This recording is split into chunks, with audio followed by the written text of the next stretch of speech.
Yeah, I thought that the one that really got snubbed from this one was The Untouchables, and it's not a movie that's usually given a lot of its due. But I think in this genre, it was so good. It was a jam-packed cast: Sean Connery, Andy Garcia, Kevin Costner, Robert De Niro as Al Capone. I think it's one of those movies that really deserves to be up in the upper echelon, especially in this category. But I don't know how you feel about that, but that's definitely mine. But overall, I think a very good list, very solid list. So, all right. Well, we move on to our second to last one, fantasy. At number 10, the Tom Hanks classic comedy Big.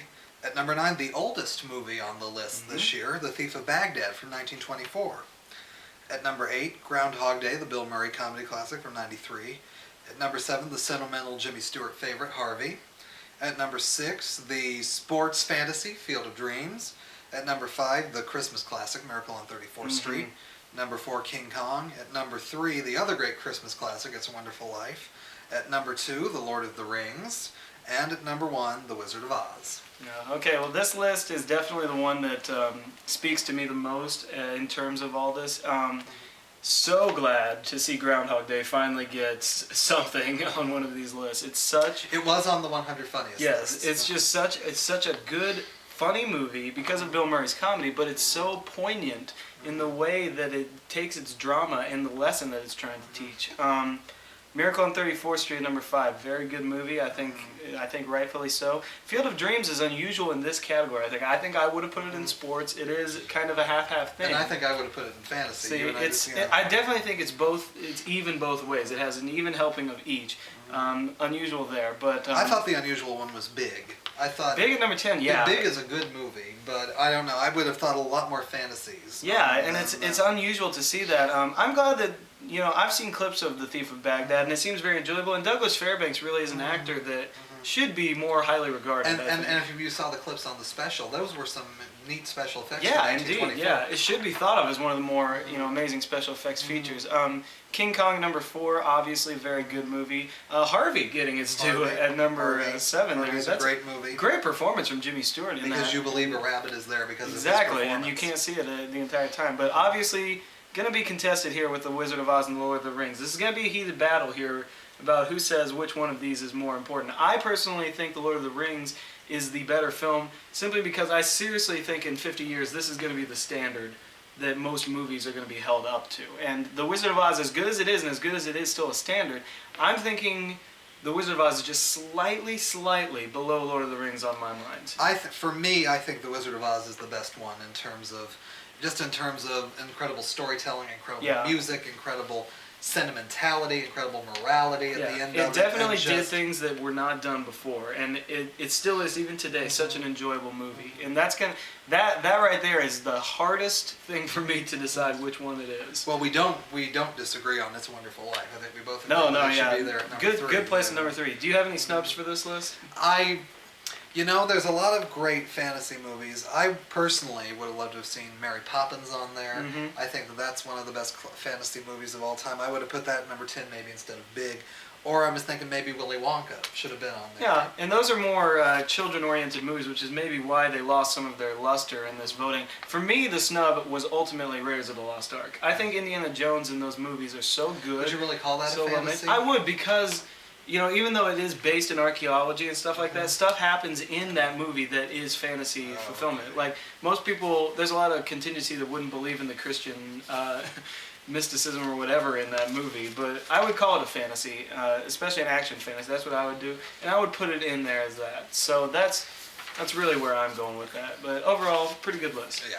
And finally, our last list, which was the biggest one as well, the epic list. Big epic. All right, well, at number 10, the Cecil B. DeMille amazing epic classic, The Ten Commandments. At number 9, an unusual choice here with Reds from 1981. At number 8, the Steven Spielberg World War II classic, Saving Private Ryan. Number 7, from all the way back in 1930, All Quiet on the Western Front. And number 6, James Cameron and Oscar-nominated and 11-time winning Titanic. And number 5, the Kirk Douglas classic Spartacus. Number 4, the epic filmmaking at its best with Gone with the Wind. Number 3, Spielberg's incredibly poignant Schindler's List. Number 2, Charlton Heston, Another great role for him with Ben-Hur. And at number 1, Peter O'Toole's Lawrence of Arabia. So Brandon, this is an unusual list. What do you think of it? I think it provides the incredible scope of all the great kinds of epics that there is. I think it's got biblical epics, it's got war epics, it's got romantic epics. Yeah, it does. It's got historical epics. I think it's got everything that you could possibly want. And it's got the 2 of the all-time record Oscar winners, with 11 of Ben-Hur and Titanic on Titanic, there. yeah.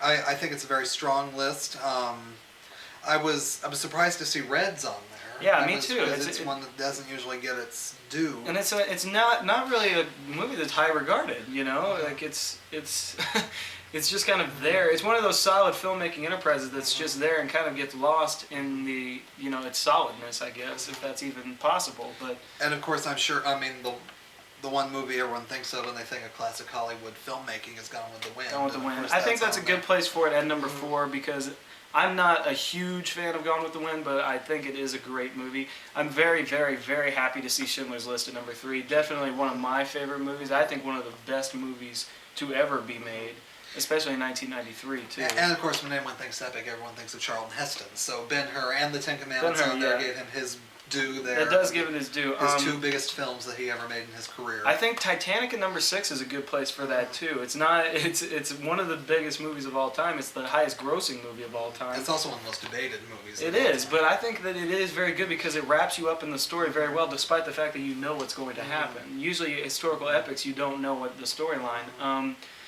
Yeah, I think. What do you think of All Quiet on the Western Front, number 7? That's a very unusual choice, I think, for number 7. I'm glad that they put it there because I think that it shows, okay, this was the one that started it all, and I think that it deserves that place there, and I think number 7 is a good place for it. It is, and it's an interesting place. Lawrence of Arabia, were you surprised at that at number 1? I wasn't, because I think that in terms of today's culture, when they look back at stuff, I think this is probably the movie that will stand out above. Yeah. Because in today's culture, I think Ben-Hur might be a bit too religious for some people. Yeah, definitely. I would have put personally probably Ben-Hur over Lawrence of Arabia, but I think Lawrence of Arabia, if Ben-Hur couldn't have been there, Lawrence of Arabia was the one that deserved to be. Very underrated movie, I think, despite the fact that it is given its due a lot. It ranked number 7 on the top 10 list. It's one of those that's always mentioned in the best films of all time, but it's never... you never think like, oh, what's the best film of all time? Oh, well, Lawrence of Arabia, obviously. It's one of those really solid movies, though. Peter O'Toole, great performance in that. I thought that one snub, I would have taken Reds off, and this is a movie, won Best Picture, won Best Actor Oscar for the lead actor, and it never gets its due, maybe because of the violence, but I thought Gladiator was a snub from this list. Because Ridley Scott has a way of knowing how to make epics. He knows how to get the history right and how to really push you into that and make you feel intimately involved in it. And Gladiator, I think, is his crown jewel of that, and I think it should have been on this list. There are several epics. You could call a lot of movies epic filmmaking. Glory could have been on this list easily. How the West Was Won is an epic western. It could have easily been on here. It's a Mad, Mad World as an epic comedy. It could have been on there. There's quite a few big epic films that could have been on here. I think probably the biggest snub I was really expecting to see was Dr. Zhivago. I was really expecting to see that movie on here. When I think of epic filmmaking, that's one of the movies I think of. Unusual to not see that on here. I was really I never really thought Reds is definitely the one that gets me though.